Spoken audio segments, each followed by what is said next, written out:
ਕਹਿੰਦੇ ਕਿ ਸਾਡੇ ਟੈਕਸ ਦੇ ਪੈਸੇ ਦੀ ਵੇਸਟੇਜ ਹੈ ਜਦੋਂ ਕਿਸਾਨਾਂ ਨੂੰ ਸਬਸਿਡੀ ਮਿਲਦੀ ਹੈ।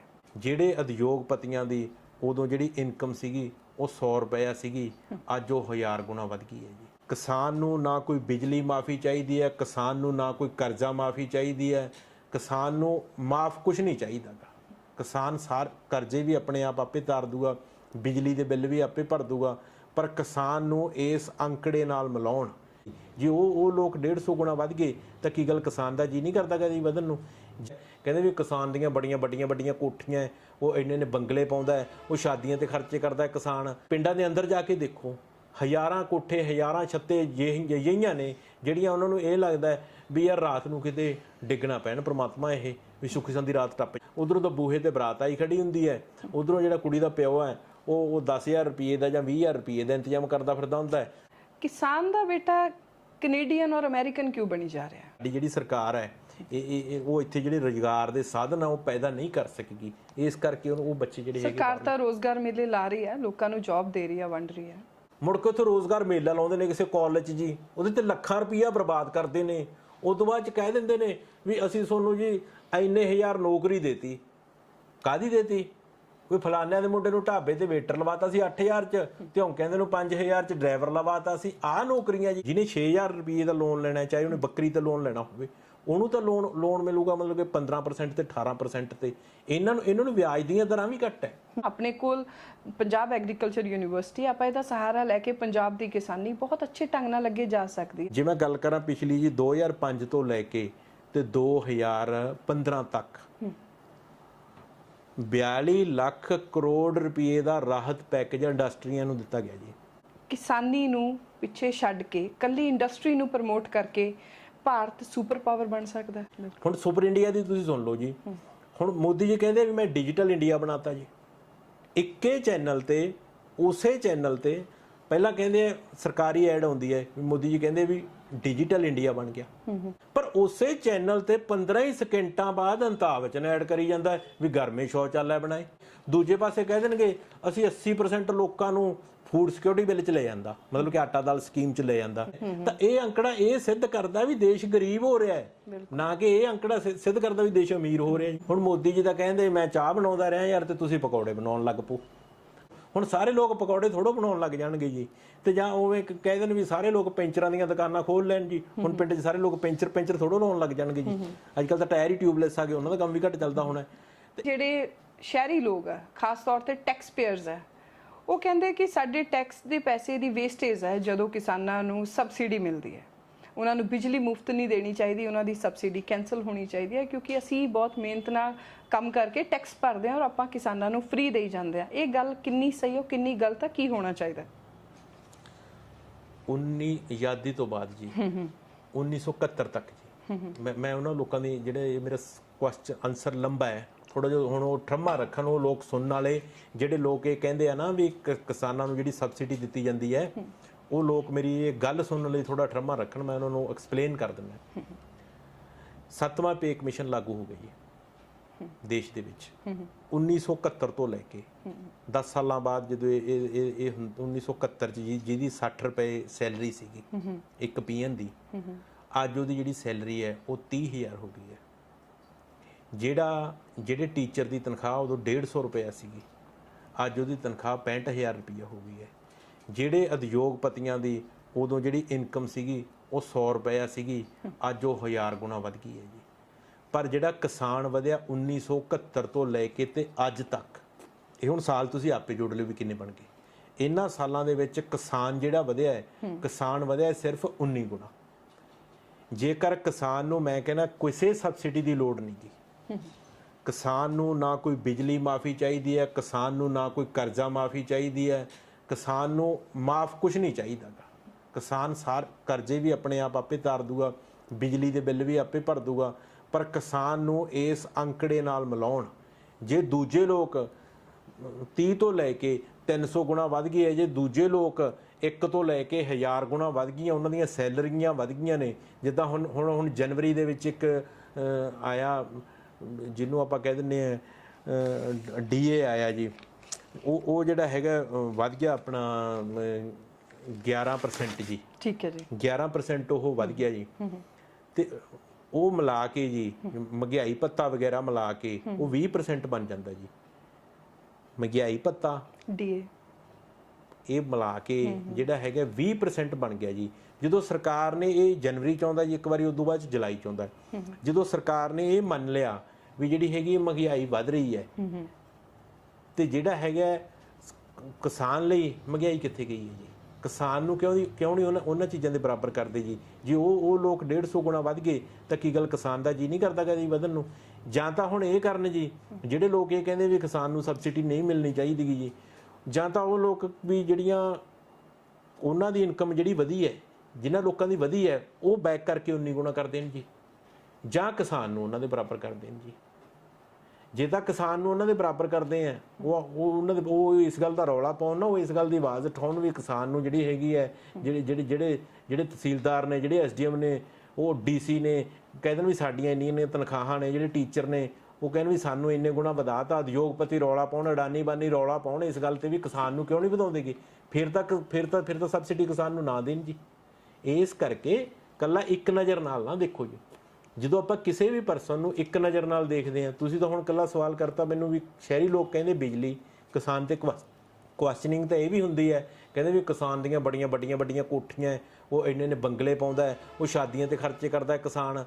ਪਰ ਕਿਸਾਨ ਦੇ ਅੰਦਰ, ਪਿੰਡਾਂ ਦੇ ਅੰਦਰ ਜਾ ਕੇ ਦੇਖੋ, ਹਜ਼ਾਰਾਂ ਕੋਠੇ, ਹਜ਼ਾਰਾਂ ਛੱਤੇ ਜਿਹੀਆਂ ਨੇ ਜਿਹੜੀਆਂ ਉਹਨਾਂ ਨੂੰ ਇਹ ਲੱਗਦਾ ਵੀ ਯਾਰ ਰਾਤ ਨੂੰ ਕਿਤੇ ਡਿੱਗਣਾ ਪੈਣ ਪ੍ਰਮਾਤਮਾ, ਇਹ ਵੀ ਸੁੱਖੀ ਸੰਦੀ ਰਾਤ ਟੱਪ ਜੇ। ਉਹਨਾਂ ਦੀ ਨਜ਼ਰ ਨਹੀਂ ਜਾਂਦੀ ਉਹਨਾਂ ਲੋਕਾਂ ਦੀ ਜੀ। ਫਿਰ ਕਿਸਾਨ ਦੀਆਂ ਮਹਿੰਗੀਆਂ ਸ਼ਾਦੀਆਂ ਤੇ ਤਾਂ ਉਹ ਰੌਲਾ ਪਾਉਂਦੇ ਆ ਵੀ ਕਿਸਾਨ ਮਹਿੰਗੀਆਂ ਸ਼ਾਦੀਆਂ ਕਰਦੇ ਆ। ਉਹ ਜੇ 2%, 3%, 5% ਲੋਕ ਮਹਿੰਗੇ ਨੇ ਤੇ ਬਾਅਦ ਦੇ ਵਿੱਚ ਜਿਹੜੇ 90%, 88% ਸਸਤੇ ਨੇ, 99% ਸਸਤੇ ਨੇ, ਉਹਨਾਂ ਨੂੰ ਕੋਈ ਧਿਆਨ ਉਹਨਾਂ ਦਾ ਹੈ ਨਹੀਂਗਾ ਜੀ। ਕਈ ਲੋਕ ਅਜਿਹੇ ਵੀ ਨੇ, ਉਧਰੋਂ ਤਾਂ ਬੂਹੇ ਤੇ ਬਰਾਤ ਆਈ ਖੜੀ ਹੁੰਦੀ ਹੈ, ਉਧਰੋਂ ਜਿਹੜਾ ਕੁੜੀ ਦਾ ਪਿਓ ਹੈ ਉਹ 10,000 ਰੁਪਏ ਦਾ ਜਾਂ 20,000 ਰੁਪਏ ਦਾ ਇੰਤਜ਼ਾਮ ਕਰਦਾ ਫਿਰਦਾ ਹੁੰਦਾ ਹੈ। ਉਧਰੋਂ ਤਾਂ ਇਹੋ ਜਿਹੇ ਕਿਸਾਨਾਂ ਦੇ ਬੱਚੇ ਹੈ ਵੀ ਜਿਨ੍ਹਾਂ ਦੇ ਪੇਪਰ ਹੈ ਜਿਹੜੇ ਹੈਗੇ ਆ, ਐਗਜ਼ਾਮ ਦੀ ਡੇਟ ਹੁੰਦੀ ਹੈ, ਅੱਧੇ ਘੰਟੇ ਬਾਅਦ ਹੀ ਪੇਪਰ ਹੁੰਦਾ, ਉਹਨਾਂ ਦਾ ਸ਼ੁਰੂ ਹੋਣਾ ਹੁੰਦਾ ਤੇ ਉਹਨਾਂ ਨੂੰ ਰੋਲ ਨੰਬਰ ਨਹੀਂ ਮਿਲਿਆ ਹੁੰਦਾ। ਕਿਉਂਕਿ ਉਹਨਾਂ ਨੇ ਫੀਸ ਨਹੀਂ ਭਰੀ ਹੁੰਦੀ, ਉਹ ਕਿਸੇ ਟੀਚਰ ਦਾ ਮਿਹਨਤ ਤਰਲਾ ਕਰਦੇ ਫਿਰਦੇ ਹੁੰਦੇ। ਜਿਹੜੇ ਬੱਚੇ ਨੂੰ ਅੱਧਾ ਘੰਟਾ ਪਹਿਲਾਂ ਇਹ ਪਤਾ ਲੱਗਦਾ ਵੀ ਰੋਲ ਨੰਬਰ ਮਿਲੂ ਕਿ ਨਾ ਮਿਲੂ, ਉਹ ਵਿਚਾਰਾ ਪੇਪਰ ਕੀ ਦੇਊਗਾ? ਇਸ ਕਰਕੇ ਉਹਨਾਂ ਨੇ ਵੀ ਸੋਚਣ, ਉਹਨਾਂ ਲੋਕਾਂ ਨੇ ਵੀ ਸੋਚਣ। ਡਾਕਟਰ ਦਾ ਬੇਟਾ ਡਾਕਟਰ ਬਣ ਜਾਂਦਾ ਹੈ, ਵਕੀਲ ਦਾ ਬੇਟਾ ਵੀ ਵਕੀਲ ਹੀ ਬਣਦਾ ਹੈ, ਨੇਤਾ ਦਾ ਬੇਟਾ ਵੀ ਨੇਤਾ ਹੀ ਬਣਦਾ ਹੈ। ਕਿਸਾਨ ਦਾ ਬੇਟਾ ਕੈਨੇਡੀਅਨ ਔਰ ਅਮਰੀਕਨ ਕਿਉਂ ਬਣੀ ਜਾ ਰਿਹਾ ਹੈ? ਮੈਡਮ ਗੱਲ ਪਤਾ ਕੀ ਹੈ ਜੀ,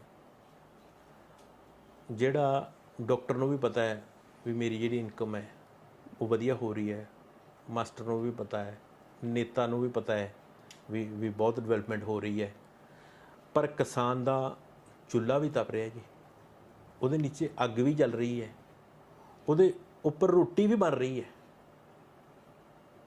ਪਰ ਲੇਕਿਨ ਜੇ ਕੋਈ ਥਰਮਾਮੀਟਰ ਲਾ ਕੇ ਵੇਖੀਏ ਨਾ ਜੀ, ਤਾਂ ਉਹਦਾ ਚੁੱਲ੍ਹਾ ਇੰਨਾ ਠੰਡਾ ਪਿਆ ਹੈ ਵੀ -2 ਡਿਗਰੀ ਟੈਂਪਰੇਚਰ ਹੋਊਗਾ ਉਹਦਾ, ਤੇ ਜਦੋਂ ਕਿ ਬਰਫ਼ ਵੀ 0 ਡਿਗਰੀ ਤੇ ਜੰਮਦੀ ਹੈ। ਇਸ ਕਰਕੇ ਕਿਸਾਨ ਨੂੰ ਇਹ ਪਤਾ ਹੈ ਵੀ ਜਿਹੜੀ ਇਹਦੇ ਵਿੱਚ ਜਿਹੜਾ ਹੈਗਾ ਇਨਕਮ ਸੋਰਸ ਘਟ ਚੁੱਕੀ ਹੈ। ਕਿਸਾਨ ਦੀ GDP ਬਹੁਤ ਡਾਊਨ ਆ ਗਈ ਜੀ ਇਸ ਟਾਈਮ, ਕਿਉਂਕਿ ਉਹ ਲੋਕ ਛੱਡ ਚੁੱਕੇ ਨੇ। ਕਿਸ ਕਰਕੇ ਖੇਤੀ ਛੱਡ ਚੁੱਕੇ ਨੇ? ਕਿਉਂਕਿ ਉਹਨਾਂ ਨੂੰ ਪਤਾ ਹੈ ਵੀ ਇਸ ਖੇਤੀ ਦੇ ਵਿੱਚ ਇਹ ਲਾਹੇਵੰਦ ਧੰਦਾ ਨਹੀਂ ਰਹੀ ਹੈ। ਇਸ ਕਰਕੇ ਉਹ ਲੋਕ ਨਹੀਂ ਚਾਹੁੰਦੇਗੇ, ਜਿਹੜੇ ਪੇਰੈਂਟਸ ਇਸ ਗੱਲ ਚੁਲਝੇ ਹੋਣ, ਉਹ ਨਹੀਂ ਚਾਹੁੰਦੇਗੇ ਵੀ ਜਿਹੜੇ ਸਾਡੇ ਬੱਚੇ ਹੈ ਉਹ ਸਾਰੀ ਉਮਰ ਇਸੇ ਤਰ੍ਹਾਂ ਹੀ ਕਰਨ। ਤਾਂ ਕਰਕੇ ਉਹਨਾਂ ਦੀ ਕਿਤੇ ਨਾ ਕਿਤੇ ਇਸ ਗੱਲ ਦੀ ਜਿਹੜੀ ਹੈਗੀ ਆ ਬਾਹਰ ਨੂੰ ਜਾਣਾ ਜਾਂ ਹੋਰ ਗੱਲਾਂ ਨੂੰ, ਉਹ ਮਜਬੂਰੀ ਹੈ ਜੀ। ਕਿਉਂਕਿ ਸਾਡੀ ਜਿਹੜੀ ਸਰਕਾਰ ਹੈ ਉਹ ਇੱਥੇ ਜਿਹੜੇ ਰੁਜ਼ਗਾਰ ਦੇ ਸਾਧਨ ਆ ਉਹ ਪੈਦਾ ਨਹੀਂ ਕਰ ਸਕੇਗੀ। ਇਸ ਕਰਕੇ ਉਹ ਬੱਚੇ ਜਿਹੜੇ ਹੈਗੇ, ਸਰਕਾਰ ਤਾਂ ਰੋਜ਼ਗਾਰ ਮੇਲੇ ਲਾ ਰਹੀ ਹੈ, ਲੋਕਾਂ ਨੂੰ ਜੌਬ ਦੇ ਰਹੀ ਹੈ, ਵੰਡ ਰਹੀ ਹੈ। ਸਰਕਾਰ ਰੋਜ਼ਗਾਰ ਮੇਲੇ ਲਾ ਰਹੀ ਹੈ ਜੀ। ਸਰਕਾਰ ਜਾ ਕੇ ਪੁੱਛਦੀ ਹੈ ਢਾਬਿਆਂ ਵਾਲਿਆਂ ਨੂੰ, ਜਿਹੜੇ ਰੋਡ ਤੇ ਢਾਬੇ ਆ ਨਾ ਜੀ, ਉਹਨਾਂ ਨੂੰ ਪੁੱਛਦੇ ਯਾਰ ਤੁਸੀਂ ਵੇਟਰ ਰੱਖਣਾ? ਟੈਕਸੀਆਂ ਵਾਲੇ ਕੋਲ ਜਾਂਦੇ ਯਾਰ ਤੁਸੀਂ ਡਰਾਈਵਰ ਰੱਖਣਾ? ਉਹਨਾਂ ਨੂੰ ਜਦੋਂ ਪੁੱਛਦੇ ਆ ਸਰਕਾਰ, ਉਹ ਕਹਿੰਦੇ ਹਾਂ ਯਾਰ ਰੱਖਣਾ ਹੈ। ਮੁੜ ਕੇ ਉੱਥੇ ਰੋਜ਼ਗਾਰ ਮੇਲਾ ਲਾਉਂਦੇ ਨੇ ਕਿਸੇ ਕਾਲਜ 'ਚ ਜੀ, ਉਹਦੇ ਤੇ ਲੱਖਾਂ ਰੁਪਈਆ ਬਰਬਾਦ ਕਰਦੇ ਨੇ। ਉਸ ਤੋਂ ਬਾਅਦ 'ਚ ਕਹਿ ਦਿੰਦੇ ਨੇ ਵੀ ਅਸੀਂ ਤੁਹਾਨੂੰ ਜੀ ਇੰਨੇ ਹਜ਼ਾਰ ਨੌਕਰੀ ਦੇਤੀ। ਕਾਹਦੀ ਦੇਤੀ? ਕੋਈ ਫਲਾਨਿਆਂ ਦੇ ਮੁੰਡੇ ਨੂੰ ਢਾਬੇ ਤੇ ਵੇਟਰ ਲਵਾਤਾ ਸੀ 8,000 'ਚ, ਤੇ ਹੁਣ ਕਹਿੰਦੇ ਨੂੰ 5,000 'ਚ ਡਰਾਈਵਰ ਲਵਾਤਾ ਸੀ। ਆਹ ਨੌਕਰੀਆਂ ਜੀ, ਇਹਨੂੰ ਤੁਸੀਂ ਨੌਕਰੀਆਂ ਕਹਿੰਦੇ? ਆਹ ਨੌਕਰੀਆਂ ਸਰਕਾਰ ਦਵਾ ਰਹੀ ਹੈ। ਇਹ ਜਿਹੜੇ ਰੁਜ਼ਗਾਰ ਮੇਲੇ ਨੇ, ਇਹ ਨਹੀਂ ਵੀ ਇਕੱਲੇ ਜਿਹੜੀ ਸਰਕਾਰ ਲਾ ਰਹੀ ਹੈ। ਰੁਜ਼ਗਾਰ ਮੇਲੇ ਜਿਹੜੀਆਂ ਯੂਨੀਵਰਸਿਟੀਆਂ ਨੇ ਉਹ ਪਿੱਛੋਂ ਤੋਂ ਲਵਾਉਂਦੀਆਂ, ਪਹਿਲਾਂ ਤੋਂ ਲੱਗਦੀਆਂ ਰਹੇ ਜੀ। ਦਿੱਲੀ ਯੂਨੀਵਰਸਿਟੀ ਵੱਖਰਾ ਲਵਾਉਂਦੀ ਹੈ, ਪੰਜਾਬ ਯੂਨੀਵਰਸਿਟੀ ਵੱਖਰਾ ਲਵਾਉਂਦੀ ਹੈ, ਪੰਜਾਬੀ ਯੂਨੀਵਰਸਿਟੀ ਵੱਖਰਾ ਲਵਾਉਂਦੀ ਹੈ, ਪ੍ਰਾਈਵੇਟ ਯੂਨੀਵਰਸਿਟੀ ਵੱਖਰਾ ਲਵਾਉਂਦੀਆਂ ਜੀ। ਇਹ ਤਾਂ ਮੇਲੇ ਲੱਗਦੇ ਹੀ ਹੈ ਜੀ। ਇਹ ਤਾਂ ਇੱਕ ਆਪਦਾ ਉੱਥੇ ਚੰਗੇ ਜਾ ਕੇ ਬਸ ਠਾਠ-ਵਾਠ ਨਾਲ ਉੱਥੇ ਬੋਲ ਕੇ ਵੀ ਅਸੀਂ ਆਹ ਕੀਤਾ, ਇਹ ਕੋਈ ਗੱਲਾਂ ਜੀ ਇਹ ਕਰਨ ਵਾਲੀਆਂ? ਇਹ ਤਾਂ ਪੰਜਾਬ ਦੇ ਲੋਕਾਂ ਨੂੰ ਗੁੰਮਰਾਹ ਕਰਨ ਵਾਲੀਆਂ ਗੱਲਾਂ, ਪੰਜਾਬ ਦੀ ਜਵਾਨੀ ਨੂੰ ਤਬਾਹ ਕਰਨ ਵਾਲੀਆਂ ਗੱਲਾਂ ਜੀ। ਤਾਂ ਜਦੋਂ ਕਿਸਾਨ ਆਪਣੀ ਜ਼ਮੀਨ ਗਹਿਣੇ ਰੱਖ ਕੇ ਬੱਚੇ ਨੂੰ ਬਾਹਰ ਭੇਜਦਾ ਹੈ, ਕੁੜੀਆਂ ਨੂੰ, ਮੁੰਡਿਆਂ ਨੂੰ, ਉਹਦਾ ਕੀ ਪ੍ਰਭਾਵ ਹੈ ਉਹਦਾ ਕਿਸਾਨੀ ਤੇ? ਕਿਸਾਨੀ ਐਜ਼ ਏ ਪ੍ਰੋਫੈਸ਼ਨ, ਕਿਸਾਨੀ ਐਜ਼ ਏ ਕਰਮ ਭੂਮੀ ਔਰ ਕਿਸਾਨੀ ਐਜ਼ ਏ ਆਪਣੀ ਭਾਰਤ ਦੀ ਸ਼ਾਨ, ਇਹਦੇ ਤੇ ਕੀ ਫਰਕ ਹੈ? ਇਸ ਚੀਜ਼ ਦਾ ਕੀ ਅਸਰ ਪਏਗਾ? ਮੈਡਮ ਆਉਣ ਵਾਲੇ ਟਾਈਮ 'ਚ ਜਿੱਦਾਂ ਬੱਚੇ ਬਾਹਰ ਜਾ ਰਹੇ ਹੈ, ਹੁਣ ਤਾਂ ਚਲੋ ਕਿਸਾਨ ਸਮਝ ਰਿਹਾ ਹੈ ਵੀ ਭੂਮੀ ਹੈ, ਭੂਮੀ ਮਾਤਾ ਹੈ, ਪਰ ਜਿਹੜੇ ਹਿਸਾਬ ਨਾਲ ਹਾਲਾਤ ਚੱਲੀ ਜਾਂਦੇ ਆ ਜੀ, ਤੇ ਉਹ ਕਿਸਾਨ ਦੀ ਭੂਮੀ ਮਾਤਾ ਤਾਂ ਰਹਿਣੀ ਨਹੀਂ ਜੀ, ਉਹ ਤਾਂ ਉਦਯੋਗਪਤੀਆਂ ਦੀ ਭੂਮੀ ਮਾਤਾ ਬਣ ਜੂਗੀ। ਜਿਹੜੇ ਹਿਸਾਬ ਨਾਲ ਹਾਲਾਤ ਚੱਲ ਰਹੇ ਹੈ ਅੱਜ, ਉਹਨਾਂ ਦੇ ਬੱਚਿਆਂ ਦੀਆਂ ਜਿਹੜੀਆਂ ਫੀਸਾਂ ਨਹੀਂ ਭਰੀਆਂ ਜਾ ਰਹੀਆਂ, ਉਹ ਫਿਰ ਅਗਲਾ ਸੋਚਦਾ ਜਿਹਦੇ ਕੋਲ ਕਿੱਲਾ 2 ਕਿੱਲੇ 3 ਕਿੱਲੇ ਜ਼ਮੀਨ, ਅਗਲਾ ਕਹਿੰਦਾ ਯਾਰ ਉਹ ਵੇਚ ਕੇ ਬੱਚੇ ਨੂੰ ਬਾਹਰ ਭੇਜ ਦੀ, ਘੱਟੋ ਘੱਟ ਬੱਚਾ ਤਾਂ ਉੱਥੇ ਜਾ ਕੇ ਸਿਕਿਉਰ ਹੋ ਜਾਊਗਾ ਜੀ। ਇਸ ਕਰਕੇ ਉਹ ਜਿਹੜੀ ਭੂਮੀ ਹੈ, ਉਹ ਭੂਮੀ ਤਾਂ ਕਿਸਾਨ ਕੋਲੇ ਜਿਹੜੇ ਹਿਸਾਬ ਨਾਲ ਅੱਜ ਦੇ ਹਾਲਾਤ ਨੇ, ਮੈਨੂੰ ਨਹੀਂ ਲੱਗਦਾ ਰਹੂਗੀ ਜੀ। ਜਿਹੜੇ ਛੋਟੇ ਕਿਸਾਨ ਆ ਖਾਸ ਕਰਕੇ, ਇੰਡਸਟਰੀਅਲਿਸਟ ਇੱਕ ਇਨਸਾਨ ਹੈ, ਉਹਦੇ ਲਈ ਲੋਨ ਲੈਣਾ ਔਰ ਲੋਨ ਲੈ ਕੇ ਭੱਜ ਜਾਣਾ ਆਸਾਨ ਹੈ, ਪਰ ਇੱਕ ਕਿਸਾਨ ਦੇ ਲਈ ਲੋਨ ਲੈਣਾ ਹੀ ਪਹਿਲੀ ਗੱਲ ਤਾਂ ਬਹੁਤ ਔਖੀ ਗੱਲ ਹੈ, ਭੱਜਣਾ ਤਾਂ ਬਹੁਤ ਦੂਰ ਦੀ ਗੱਲ ਹੈ। ਦੇਖੋ ਜੀ, ਜਿਹੜਾ ਹੈਗਾ ਨਾ, ਪਹਿਲਾਂ ਮੈਂ ਗੱਲ ਕਰ ਲਾਂ, ਤੁਸੀਂ ਕੁਐਸਚਨ ਕੀਤਾ ਵੀ ਜਿਹੜੇ ਕਿਸਾਨ ਡਟੇ ਹੋਏ ਨੇ, ਕਿਸਾਨਾਂ ਨੂੰ ਤਾਂ ਨਹੀਂ, ਮੈਂ ਥੋੜਾ ਇਹ ਹਿੰਦੀ 'ਚ ਐਕਸਪਲੇਨ ਕਰ ਦਿੰਦਾ ਜੀ। ਕਿਸਾਨ, ਕਿਉਂਕਿ ਜਿਹੜਾ ਇਹ ਮਸਲਾ ਹੈ, ਇਹ ਪੰਜਾਬ ਵਾਸੀਆਂ ਦਾ ਨਹੀਂ ਗਾ ਜੀ, ਇਹ ਪੂਰੇ ਦੇਸ਼ ਦਾ ਮਸਲਾ ਹੈ। ਡੈਫੀਨਿਟਲੀ ਜਿਹੜੇ ਕਿਸਾਨ ਡਟੇ ਆ ਜੀ ਉੱਥੇ, ਉਹ ਕਿਸੇ ਚਾਹ ਨੂੰ ਨਹੀਂ ਡਟੇਗੀ ਜੀ। ਕਿਸਾਨ ਦੀ ਹਾਲਤ ਪਤਾ ਕੀ ਹੈ? ਦੇਸ਼ ਇੱਕ ਵਾਰੀ ਇਸ ਗੱਲ ਤੇ ਸੋਚੇ ਵੀ जिनके कंधे पे हल, जिनके पांव कभी कभी जमीन की जगह सांप की सिरी पर टिक जाते हैं, जब सर्दी इतनी पड़ती है दिसंबर जनवरी के महीने में, जब रूम में हीटर भी चलता है, इतने पुख्ता इंतजाम होने के बावजूद फिर भी जेकर रजाई से हाथ बाहर निकल जाए तो पूरे शरीर को कंपनी छिड़ जाती है। बिल्कुल ऐसे ही इन्वायरमेंट में दिसंबर जनवरी में रात को 2 बजे छलछल करते ठंडे पानी में जब कोहरा इतना पड़ता है कि बगल में पड़ी चीज़ दिखाई नहीं देती की, तो उस वक्त भी किसान नंगे पांव खेतों को सिंचाई दे रहा है, शायद यही सोचकर कि हिंदुस्तानियों का पेट भरने के साथ साथ हर वो विदेशी नागरिक जो हिंदुस्तान की धरती पे पांव रखता है, चाहे वो कॉमनवेल्थ गेम के लिए खिडारी हों, चाहे वो ओबामा जी हों, चाहे वो ट्रूडो हों, उनके खाने की, उनके लग्जरी खाने की लिस्ट कितनी भी लंबी क्यों ना हो, लेकिन एक भी वैरायटी ऐसी नहीं होगी जिसमें किसान का और जिसमें मजदूर का योगदान ना हो। किसान तो मेहमान नवाजी में भी कमी नहीं छोड़तागा, लेकिन किसान की त्रासदी ये है कि अब उनको 7 महीने से ऊपर हो गए, वो वहाँ बैठे हैं, उनकी देश का प्रधानमंत्री सुन नहीं रहा। दूसरा ਤੁਹਾਡਾ मैडम क्वेश्चन ਸੀ, मैं ਉਹਨੂੰ ਵੀ ਸਿਰੇ ਲਾ ਦਿਆਂ ਜੀ। ਦੂਜਾ ਤੁਹਾਡਾ क्वेश्चन ਸੀਗਾ ਵੀ ਜਿਹੜੇ ਕਿਸਾਨ ਨੂੰ ਲੋਨ ਦੀ ਜਿਹੜੀ ਪ੍ਰਕਿਰਿਆ ਉਹ ਆਸਾਨ ਨਹੀਂ ਤੇ ਜਿਹੜੇ ਉਦਯੋਗਪਤੀ ਨੇ ਆਸਾਨ ਨੇ। ਕਿਸਾਨ ਨੇ ਜਿਹੜੇ ਲੋਨ ਲੈ ਲੈਣਾ ਜੀ, ਕਿਸਾਨ ਚਾਹੇ ਕੈਨੇਡਾ ਜਾਵੜੇ, ਅਮਰੀਕਾ ਜਾਵੜੇ, ਸਰਕਾਰ ਉਹਦੇ ਮਗਰ ਨਹੀਂ ਭੱਜਦੀ। ਕਿਉਂ ਨਹੀਂ ਮਗਰ ਭੱਜਦੀ ਸਰਕਾਰ ਉਹਦੇ?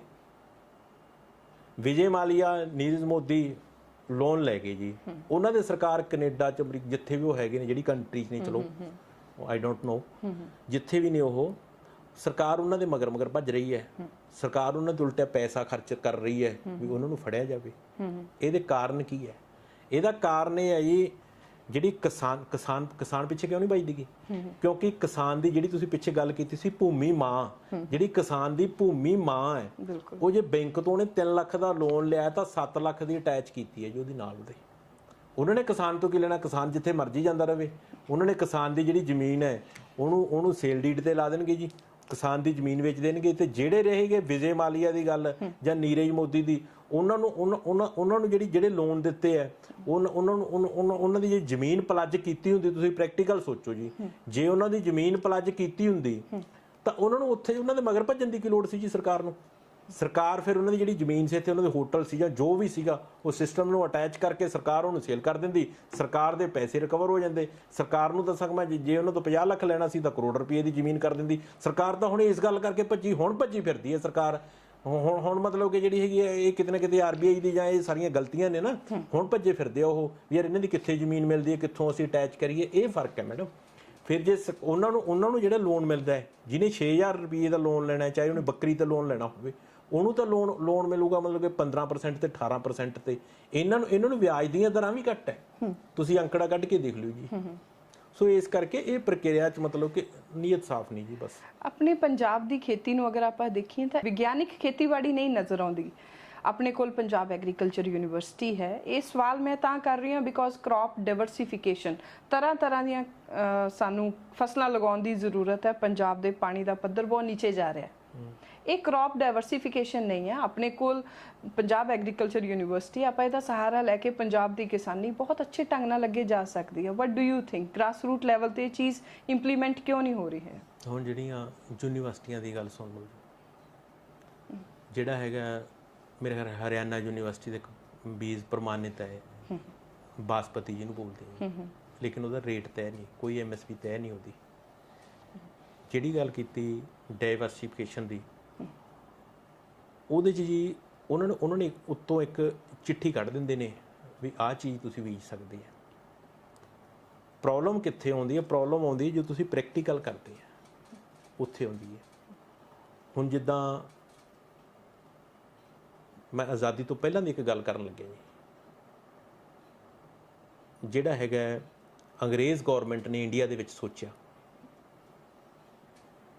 ਉਹਨਾਂ ਨੇ ਮਿੱਟੀ ਟੈਸਟ ਕਰਾਈ ਜੰਮੂ ਕਸ਼ਮੀਰ ਦੀ।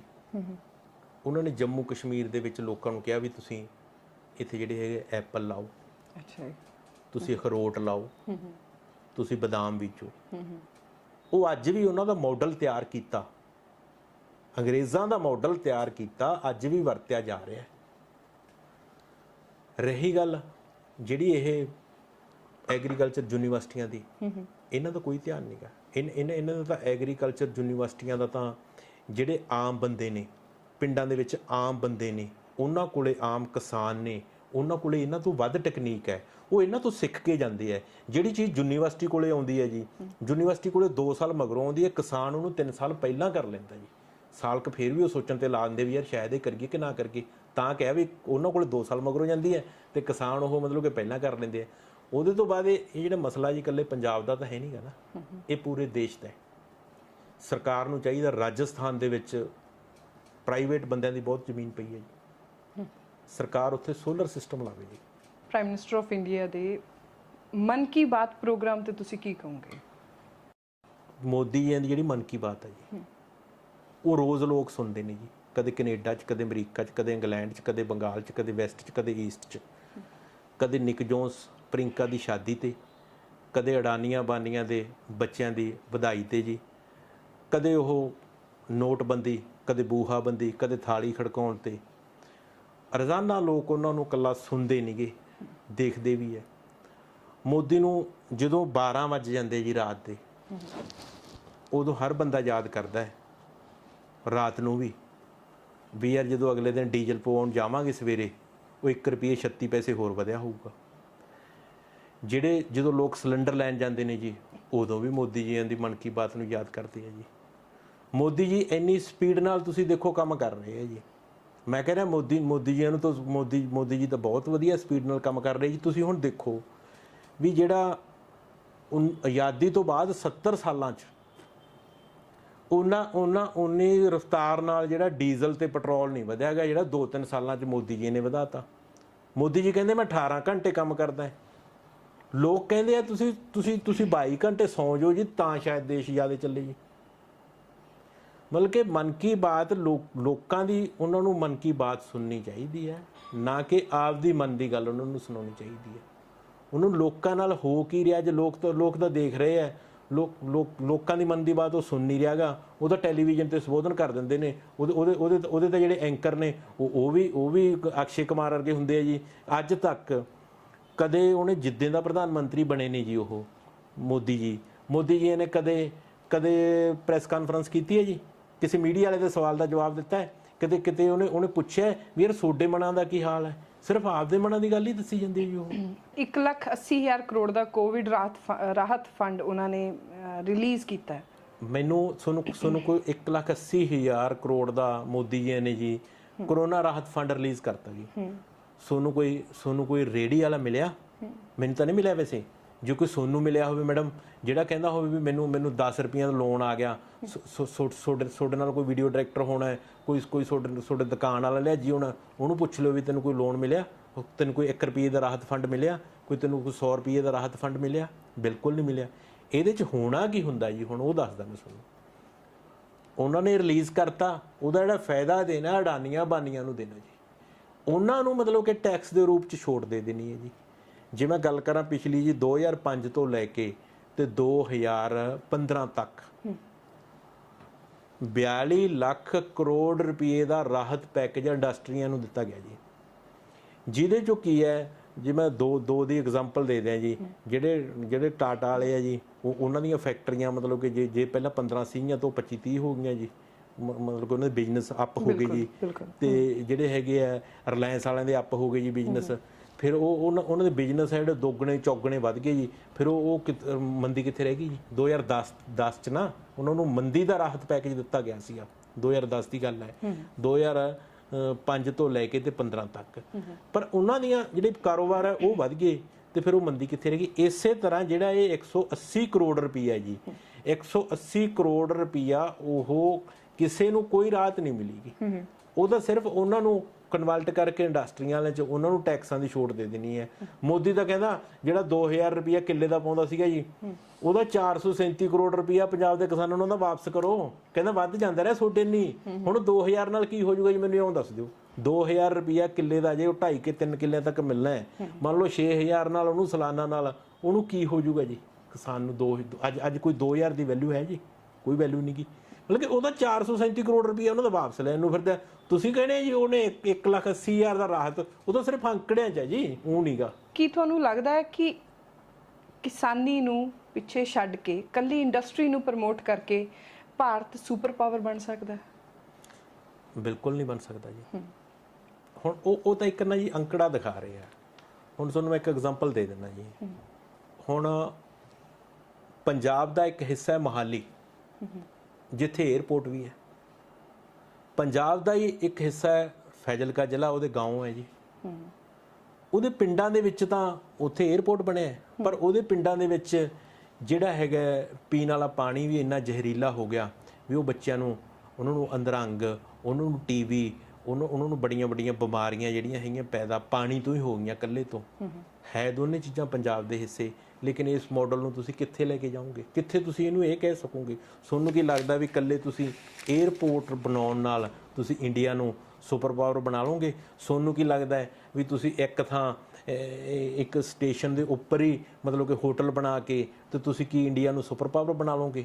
ਤੁਹਾਨੂੰ ਕੀ ਲੱਗਦਾ ਹੈ ਵੀ ਤੁਸੀਂ ਇੱਕ ਬੁਲਟ ਟ੍ਰੇਨ ਚਲਾ ਕੇ ਉਹਨੂੰ ਇੰਡੀਆ ਨੂੰ ਸੁਪਰ ਪਾਵਰ ਬਣ ਜੂਗਾ ਜੀ? ਲੱਗਦਾ ਕਿਤੇ ਸੁਪਰ ਪਾਵਰ ਬਣ ਜੂਗਾ ਜੀ? ਇਹ ਉਹਨਾਂ ਦੀਆਂ। ਕਿ ਸਾਡਾ ਦੇਸ਼ ਗਰੀਬੀ ਰੇਖਾ ਤੋਂ ਜਾਂ ਗਰੀਬੀ ਤੋਂ ਉੱਪਰ ਉੱਠ ਚੁੱਕਿਆ ਹੈ? ਲੋਕ ਇੰਪਰੂਵ ਹੋ ਚੁੱਕੇ ਆ ਪਹਿਲਾਂ ਨਾਲੋਂ? ਪਤਾ ਕੀ ਹੈ ਜੀ, ਹੁਣ ਇੱਕ ਰਾਸ਼ਟਰੀ ਮਤਲਬ ਕਿ ਅੰਕੜਾ, ਇਹ ਜਿਹੜਾ ਨੈਸ਼ਨਲ ਅੰਕੜਾ ਪੇਸ਼ ਕਰਦੇ ਆ ਜੀ, ਸਿਰਫ ਸੁਪਰ ਪਾਵਰ ਇਹ ਬਾਹਰਲੇ ਮੁਲਕਾਂ ਕੋਲੇ ਜਾਂ WHO ਕੋਲੇ ਬਣਾਉਣ ਲਈ ਇਹ ਪੇਸ਼ ਕਰਦੇ ਆ। ਉਹਦੇ 'ਚ ਕੀ ਕਰਦੇ? ਉਹੀ ਸੇਮ ਫਾਰਮੂਲਾ ਜਿਹੜਾ ਮੈਂ ਤੁਹਾਨੂੰ ਪਹਿਲਾਂ ਸਮਝਾਇਆ ਸੀਗਾ ਵੀ 100 ਬੰਦਾ ਹੈ ਜੀ, ਇੱਕ ਕੋਲੇ 3 ਕਿੱਲੇ ਜ਼ਮੀਨ ਹੈ ਜੀ, ਸੌਰੀ 100 ਦੇ ਵਿੱਚੋਂ 50 ਬੰਦਿਆਂ ਕੋਲੇ 3 ਕਿੱਲੇ ਜ਼ਮੀਨ ਹੈ ਜੀ, ਤੇ 10 ਬੰਦਿਆਂ ਕੋਲੇ 54 ਕਿੱਲੇ ਜ਼ਮੀਨ ਹੈ। ਜਿਹੜੇ 3 ਵਾਲੇ ਆ ਉਹ ਕੀ ਹੋ ਗਿਆ? ਉਹਨਾਂ ਦੀ ਜਿਹੜੀ ਹੈਗੀ ਹੈ, ਜਿਹੜੇ 10% ਵਾਲੇ ਉਹ ਤਾਂ ਅਡਾਨੀ ਬਾਨੀ ਆ ਗਏ ਜੀ। ਜਿਹੜੇ 3% ਵਾਲੇ ਆ ਜੀ, ਉਹਨਾਂ ਸਿਰ ਕਰਜ਼ਾ ਚੜ ਗਿਆ, ਕੁਝ ਕਰੋਨਾ ਕਰਕੇ, ਕੁਝ ਪਹਿਲਾਂ ਦੀ ਚੜੇ ਆ ਜੀ। ਉਹਨਾਂ ਨੇ ਆਪਦੇ ਉਹ 50 ਬੰਦਿਆਂ ਨੇ 3 ਕਿੱਲੇ ਵੀ ਵੇਚਤੇ। ਉਹਨਾਂ ਕੋਲੇ ਜ਼ਮੀਨ ਕਿੰਨੀ ਰਹਿ ਗਈ? 0। ਤੇ ਉਹਨਾਂ ਕੋਲੇ ਕਿੰਨੀ ਹੋ ਗਈ? 54 ਦੀ ਥਾਂ ਤੇ 57%। ਹੁਣ ਉਹ 57% ਵਾਲੇ ਦਾ ਅਡਾਨੀਆਂ ਬਾਨੀਆਂ ਦਾ ਵੀ ਵਿੱਚ ਮਤਲਬ ਕਿ ਇਨਕਮ ਮਿਲਾ ਕੇ ਉਹਨਾਂ ਦੀ ਇਨਕਮ ਵੀ ਵਿੱਚੇ ਮਿਲਾ ਲਈ, ਤੇ ਜਿਹੜੀ ਜਿਨ੍ਹਾਂ ਕੋਲੇ 0 ਜ਼ਮੀਨ ਹੈ ਉਹਨਾਂ ਦੀ ਇਨਕਮ ਵੀ ਵਿੱਚੇ ਮਿਲਾ ਲਈ। ਉਹਨੂੰ ਕਹਿੰਦੇ ਆ ਵੀ ਸਾਡਾ ਜਿਹੜਾ ਹੈਗਾ ਰਾਸ਼ਟਰੀ ਆਮਦਨ ਇੰਨੀ ਹੈ। ਹੁਣ ਹੁਣ ਤਰੱਕੀ ਤਾਂ ਦੇਸ਼ ਦੀ ਤਾਂ ਹੀ ਹੋ ਸਕਦੀ ਹੈ ਨਾ, ਸੁਪਰ ਇੰਡੀਆ ਤਾਂ ਹੀ ਬਣ ਸਕਦਾ ਨਾ ਜੇ ਤੁਸੀਂ ਉਹਨਾਂ ਲੋਕਾਂ ਦੀ ਵੀ ਜਿਹੜੀ ਹੈਗੀ ਆਮਦਨ ਵਧਾਓ। ਹੁਣ ਸੁਪਰ ਇੰਡੀਆ ਦੀ ਤੁਸੀਂ ਸੁਣ ਲਓ ਜੀ, ਹੁਣ ਮੋਦੀ ਜੀ ਕਹਿੰਦੇ ਵੀ ਮੈਂ ਡਿਜੀਟਲ ਇੰਡੀਆ ਬਣਾਤਾ ਜੀ, ਇੱਕੇ ਚੈਨਲ ਤੇ, ਉਸੇ ਚੈਨਲ ਤੇ ਪਹਿਲਾਂ ਕਹਿੰਦੇ ਸਰਕਾਰੀ ਐਡ ਆਉਂਦੀ ਹੈ, ਮੋਦੀ ਜੀ ਕਹਿੰਦੇ ਵੀ ਡਿਜੀਟਲ ਇੰਡੀਆ ਬਣ ਗਿਆ। ਮਤਲਬ ਕਿ ਮੇਰਾ ਕਹਿਣ ਦਾ ਭਾਵ ਮੋਦੀ ਜੀ ਦਾ ਮਤਲਬ ਇਹ ਹੈ ਵੀ ਇੰਡੀਆ ਦੀ ਗਵਰਨਮੈਂਟ ਅੰਨਿਓ ਇਹ ਐਡ ਦਿੱਤੀ ਜਾਂਦੀ ਹੈ ਵੀ ਇੰਡੀਆ ਡਿਜੀਟਲ ਬਣ ਗਿਆ। ਚਲੋ ਇੰਡੀਆ ਡਿਜੀਟਲ ਦੀਆਂ ਗੱਲਾਂ ਤਾਂ ਆਪਾਂ ਥਾਂ ਤੇ ਸੁਣਦੇ ਆਂ ਵੀ ਇੰਡੀਆ ਨੂੰ ਅਸੀਂ ਸੁਪਰ ਪਾਵਰ ਬਣਾਤਾ, ਇੰਡੀਆ ਨੂੰ ਸੁਪਰ ਪਾਵਰ ਬਣਾਤਾ, ਪਰ ਉਸੇ ਚੈਨਲ ਤੇ 15 ਹੀ ਸਕਿੰਟਾਂ ਬਾਅਦ ਅਮਿਤਾਭ ਬੱਚਨ ਐਡ ਕਰੀ ਜਾਂਦਾ ਵੀ ਘਰ ਸ਼ੌਚਾਲਿਆ ਬਣਾਏ। ਹੁਣ ਜਿਹੜੇ ਲੋਕਾਂ ਨੂੰ ਇਹ ਨਹੀਂ ਪਤਾ ਗਾ ਹਜੇ ਤੱਕ, ਜਿਹੜੇ ਦੇਸ਼ ਦੇ ਲੋਕਾਂ ਨੂੰ ਵੀ ਘਰ ਮੇਂ ਸ਼ੌਚਾਲਿਆ ਹੀ ਨਹੀਂ ਹੈ, ਤਾਂ ਫਿਰ ਤੁਸੀਂ ਮੈਨੂੰ ਐਂ ਦੱਸ ਦਿਓ ਜੀ ਫਿਰ ਇੰਡੀਆ ਸੁਪਰ ਪਾਵਰ ਕਿਵੇਂ ਬਣ ਜੂਗਾ। ਜੇ ਤੁਸੀਂ ਦੇਸ਼ ਦੀ ਤਰੱਕੀ ਚਾਹੁੰਦੇ ਹੋ ਜੀ, ਦੇਸ਼ ਦੇ ਵਿੱਚ ਤੁਹਾਨੂੰ ਜਿਹੜਾ ਵੋਕੇਸ਼ਨਲ ਬਿੱਲ ਲੈ ਕੇ ਆਉਣਾ ਪਊਗਾ ਜੀ, ਐਜੂਕੇਸ਼ਨ, ਪਹਿਲਾਂ ਲੋਕਾਂ ਨੂੰ ਐਜੂਕੇਟ ਕਰਨਾ ਪਊਗਾ ਨਾ ਜੀ, ਉਹਨਾਂ ਨੂੰ ਸਿਹਤ ਸਹੂਲਤਾਂ ਦੇਣੀਆਂ ਪੈਣੀਆਂ। ਜਦੋਂ ਅੱਜ ਆਪਣਾ ਦੇਸ਼ ਸਿਹਤ ਸਹੂਲਤਾਂ ਤੋਂ ਹੀ ਵਾਂਝਾ ਹੈ, ਅੱਜ ਹਸਪੀਟਲਾਂ ਤੇ ਜਾਂਦੇ ਆ, ਮੈਂ ਕਿਸੇ ਇੱਕ ਸਟੇਟ ਦੀ ਗੱਲ ਨਹੀਂ ਕਰਦਾ ਗਾ ਜੀ, ਹਸਪੀਟਲਾਂ ਤੇ ਜਾਂਦੇ ਆ ਜਦੋਂ, ਉਦੋਂ ਉਹਨਾਂ ਕੋਲੇ ਬਿਨਾਂ ਬੁਖਾਰ ਵਾਲੀਆਂ ਗੋਲੀਆਂ ਤੋਂ ਬਾਅਦ ਕੁਝ ਨਹੀਂ ਗਾ ਜੀ ਉਹਨਾਂ ਕੋਲੇ, ਉਹਨੂੰ ਅੱਗੇ ਕੋਈ ਉਹਨਾਂ ਕੋਲੇ ਉਹ ਸਿਸਟਮ ਨਹੀਂ ਗਾ। ਅੱਜ ਤੁਸੀਂ ਕੱਲਾ ਅੰਕੜਾ, ਜਿਵੇਂ ਮੈਂ ਤੁਹਾਨੂੰ ਸਮਝਾਇਆ ਵੀ ਅਡਾਨੀਆਂ ਦੇ ਵੀ ਵਿੱਚ ਜੋੜ ਲਿਆ, ਗਰੀਬ ਲੋਕਾਂ ਦੇ ਵੀ ਵਿੱਚ ਜੋੜ ਲਿਆ, ਹੁਣ ਉਹ ਕੱਲੀ 10% ਲੋਕਾਂ ਦੀ ਆਮਦਨੀ ਜਿਹੜੀ ਹੈਗੀ ਹੈ, ਮਤਲਬ ਕਿ ਅੱਜ ਇਹ ਕਹਿ ਸਕਦੇ 57% ਬਣੀ ਖੜੀ ਹੈ, ਤੇ ਉਹਨੂੰ ਤੁਸੀਂ ਦੂਜੇ ਲੋਕਾਂ 'ਚ ਵਿਖਾ ਕੇ ਵੀ ਸਾਡਾ ਦੇਸ਼ ਅਮੀਰ ਹੈ। ਇੱਕ ਪਾਸੇ ਇਹ ਗੱਲ ਹੈ, ਦੂਜੇ ਪਾਸੇ ਕਹਿ ਦੇਣਗੇ ਅਸੀਂ 80% ਲੋਕਾਂ ਨੂੰ ਫੂਡ ਸਿਕਿਉਰਿਟੀ ਬਿੱਲ 'ਚ ਲੈ ਜਾਂਦਾ, ਮਤਲਬ ਕਿ ਆਟਾ ਦਾਲ ਸਕੀਮ 'ਚ ਲੈ ਜਾਂਦਾ। ਜਦੋਂ ਤੁਸੀਂ 80% ਲੋਕਾਂ ਨੂੰ ਫੂਡ ਸਿਕਿਉਰਿਟੀ ਬਿੱਲ 'ਚ ਲੈ ਆਏ, ਉਹਨਾਂ ਦਾ ਅੰਕੜਾ ਵਧ ਰਿਹਾ ਹੈ, ਮੰਨ ਲਓ ਕੱਲ 60 ਸੀ, 65 ਹੋ ਗਿਆ, 70 ਹੋ ਗਿਆ, ਅੱਜ ਤੁਸੀਂ ਕਹਿੰਦੇ ਅਸੀਂ 80% ਲੈ ਆਂਦਾ। ਇੱਕ ਐਗਜ਼ਾਮਪਲ ਹੈ ਜੀ, ਉਹਨਾਂ ਦਾ ਆਟਾ ਦਾਲ ਦਾ ਤਾਂ ਅੰਕੜਾ ਫੂਡ ਸਿਕਿਉਰਿਟੀ ਬਿੱਲ ਦੇ ਵਿੱਚ ਜਿਹੜੇ ਐਂਟਰ ਹੋ ਰਹੇ ਨੇ ਲੋਕ, ਆਟਾ ਦਾਲ ਸਕੀਮ ਦਾ ਫਾਇਦਾ ਲੈ ਰਹੇ ਨੇ, ਉਹਨਾਂ ਦਾ ਤਾਂ ਅੰਕੜਾ ਵਧ ਰਿਹਾ ਹੈ। ਤਾਂ ਇਹ ਅੰਕੜਾ ਇਹ ਸਿੱਧ ਕਰਦਾ ਵੀ ਦੇਸ਼ ਗਰੀਬ ਹੋ ਰਿਹਾ ਹੈ, ਨਾ ਕਿ ਇਹ ਅੰਕੜਾ ਸਿੱਧ ਕਰਦਾ ਵੀ ਦੇਸ਼ ਅਮੀਰ ਹੋ ਰਿਹਾ ਜੀ। ਰਾਸ਼ਟਰੀ ਆਮਦਨ ਨੂੰ ਕਿੱਦਾਂ ਵਧਾਇਆ ਜਾ ਸਕਦਾ, ਕੀ ਤੁਹਾਡਾ ਇਸ ਤੇ ਕੀ ਵਿਚਾਰ ਹੈ? ਰਾਸ਼ਟਰੀ ਆਮਦਨ ਨੂੰ ਦੇਸ਼ ਦੇ ਕਿਸਾਨ ਨੂੰ, ਦੇਸ਼ ਦੇ ਆਮ ਹਰ ਉਹ ਇਨਸਾਨ ਨੂੰ, ਮਤਲਬ ਕਿ ਉਹਨੂੰ ਮਜ਼ਬੂਤ ਕਰਨਾ ਪਊਗਾ। ਉਹਨੂੰ ਮਜ਼ਬੂਤ ਕਰਨ ਲਈ ਉਹਨੂੰ ਐਜੂਕੇਟਡ ਕਰਨਾ ਪਊਗਾ, ਐਜੂਕੇਟਡ ਕਰਨ ਲਈ ਉਹਨੂੰ ਸਕਿੱਲ ਡਿਵੈਲਪਮੈਂਟ ਲਿਆਉਣੇ ਪੈਣਗੇ। ਉਹਦੇ ਲਈ ਉਹਨਾਂ ਨੂੰ ਜਿਹੜਾ ਹੈਗਾ, ਉਹਨਾਂ ਨੂੰ ਬਿਨਾਂ ਕਿਸੇ ਕੰਡੀਸ਼ਨ ਤੋਂ, ਬਿਨਾਂ ਕਿਸੇ ਸ਼ਰਤ ਤੋਂ, ਬਿਨਾਂ ਕਿਸੇ ਗਰੰਟੀ ਤੋਂ ਉਹਨਾਂ ਨੂੰ ਜਿਹੜਾ ਹੈਗਾ ਲੋਨ ਪ੍ਰੋਵਾਈਡ ਕਰਵਾਉਣਾ ਪਊਗਾ। ਔਰ ਜਿਹੜਾ ਹੈਗਾ ਉਹ ਲੋਨ ਪ੍ਰੋਵਾਈਡ ਕਰਵਾ ਕੇ ਉਹਨਾਂ ਨੂੰ ਉਹ ਸਕਿੱਲ ਦੇ ਵਿੱਚ, ਕਿਉਂਕਿ ਸਰਕਾਰੀ ਨੌਕਰੀਆਂ ਤਾਂ ਮਿਲ ਨਹੀਂ ਰਹੀਆਂ ਨਾ, ਉਹਨਾਂ ਬਾਰੇ ਤਾਂ ਤੁਹਾਨੂੰ ਮੈਂ ਦੱਸਤਾ ਵੀ ਕਦੋਂ ਢਾਬਿਆਂ ਤੇ ਲੱਗ ਜਾ ਤੇ ਟੈਕਸੀਆਂ ਤੇ ਡਰਾਈਵਰ ਲੱਗ ਜਾ, ਇਸ ਕਰਕੇ ਉਹਨਾਂ ਨੂੰ ਸਕਿੱਲ ਕਰਕੇ ਉਹ ਆਪਣਾ ਕੋਈ ਨਾ ਕੋਈ ਰੁਜ਼ਗਾਰ ਕਰ ਲੈਣ। ਹੁਣ ਮੋਦੀ ਜੀ ਤਾਂ ਕਹਿੰਦੇ ਮੈਂ ਚਾਹ ਬਣਾਉਂਦਾ ਰਿਹਾ ਯਾਰ ਤੇ ਤੁਸੀਂ ਪਕੌੜੇ ਬਣਾਉਣ ਲੱਗ ਪਓ, ਆਹ ਹੈ ਜੀ। ਹੁਣ ਮਤਲਬ ਕਿ ਉਹ ਆਪ ਕਹਿੰਦੇ ਆ ਵੀ ਮੈਂ ਚਾਹ ਬਣਾਉਂਦਾ ਰਿਹਾ ਜਾਂ ਮੈਂ ਚਾਹ ਵੇਚਦਾ ਰਿਹਾ, ਵੀ ਤੁਸੀਂ ਪਕੌੜੇ ਬਣਾਉਣ ਲੱਗ ਜਾਓ। ਹੁਣ ਸਾਰੇ ਲੋਕ ਪਕੌੜੇ ਥੋੜ੍ਹਾ ਬਣਾਉਣ ਲੱਗ ਜਾਣਗੇ ਜੀ, ਤੇ ਜਾਂ ਉਵੇਂ ਕਹਿ ਦੇਣ ਵੀ ਸਾਰੇ ਲੋਕ ਪੈਂਚਰਾਂ ਦੀਆਂ ਦੁਕਾਨਾਂ ਖੋਲ ਲੈਣ ਜੀ। ਹੁਣ ਪਿੰਡ 'ਚ ਸਾਰੇ ਲੋਕ ਪੈਂਚਰ ਥੋੜ੍ਹਾ ਲਾਉਣ ਲੱਗ ਜਾਣਗੇ ਜੀ। ਅੱਜ ਕੱਲ੍ਹ ਤਾਂ ਟਾਇਰ ਹੀ ਟਿਊਬਲੈਸ ਆ ਗਏ, ਉਹਨਾਂ ਦਾ ਕੰਮ ਵੀ ਘੱਟ ਚੱਲਦਾ ਹੋਣਾ। ਤੇ ਇਸ ਕਰਕੇ ਵੀ ਜਿਹੜਾ ਹੈਗਾ ਇਸ ਚੀਜ਼ ਨੂੰ ਮਜ਼ਬੂਤ ਕਰਨ ਲਈ ਤੁਹਾਨੂੰ ਉਹਨਾਂ ਨੂੰ ਐਜੂਕੇਟਡ ਕਰਨਾ ਪਊਗਾ, ਉਹਨਾਂ ਨੂੰ ਸੌਖੇ ਈਜ਼ੀਲੀ ਢੰਗ ਨਾਲ ਲੋਨ ਗਰੀਬਾਂ ਨੂੰ ਜਿਹੜੇ ਹੈਗੇ ਪ੍ਰੋਵਾਈਡ ਕਰਨੇ ਪੈਣਗੇ। ਹੈਪੀ ਮਾਨ ਜੀ, ਤੁਹਾਡਾ ਬਹੁਤ ਬਹੁਤ ਥੈਂਕ ਯੂ, ਤੁਸੀਂ ਆਪਣਾ ਟਾਈਮ ਦਿੱਤਾ। Thank you thank you so much.